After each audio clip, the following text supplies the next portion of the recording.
next CDJ and the DJ M900 are a combination that's incredibly powerful.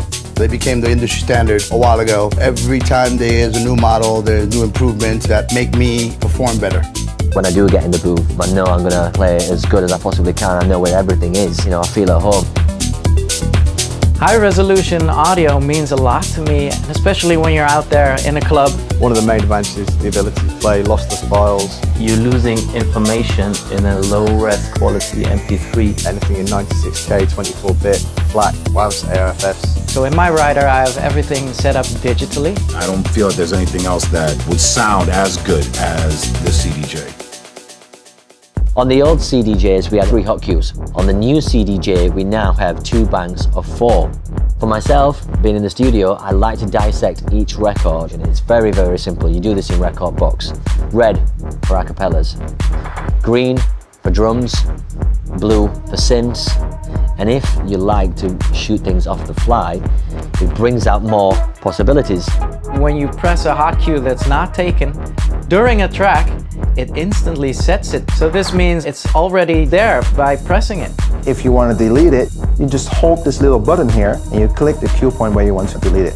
Being able to change the quantized value really quickly is great, because when you're looping, you want it quantized to 1 beat, but then if you're going to be doing some mashing up of the hot cues and more performance-based stuff, you can change your quantized value to something smaller, like 1/4. The slip reverse is a very useful tool. There was nothing wrong with the reverse before, but you had to have it in slip mode to engage it. With this, it's just instantly there. I remember that I was playing with one of the original models, and it had this little button here where you can actually loop a song into 4 beats. It's not only back, but it has more features. This means you can immediately jump into a loop, half that loop again, and make it go really small and exit out of it. If you have this little unit here, I can edit the record on the fly. And I think it's amazing that you can actually plug and play with the new decks as well. You can control cue points, and then you don't have to skip between the 4.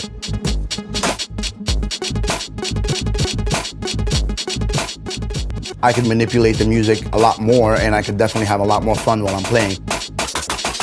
Beat jumping for me is a big deal. It's being able to remix on the fly. To be able to jump around is a huge advantage.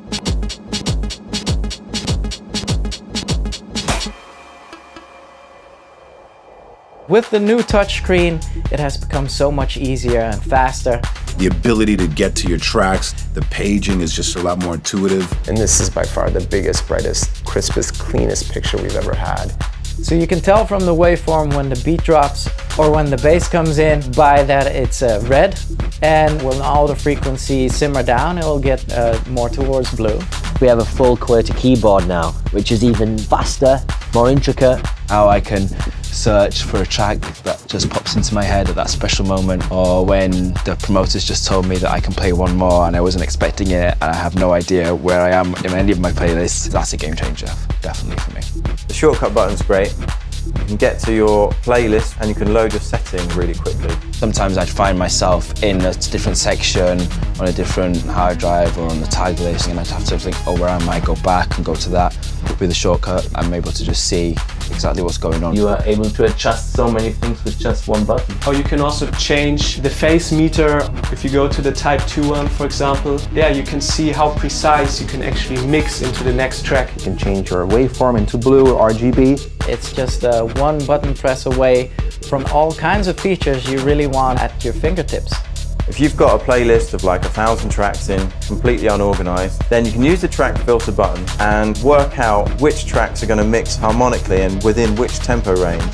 Set it to your master deck, which is playing elsewhere, and then in that playlist you're going to see just the tracks which you've set your filter parameters to. So if I use the track filter button here, I can set these parameters. Let's say I want 4% BPM range of what's currently playing over there, and we're going to have a related key as well. Set it to master player, so it's set to the deck that's playing out loud, and then when I hit the track filter button, it's only going to show me the tracks that mix harmonically and are within that range.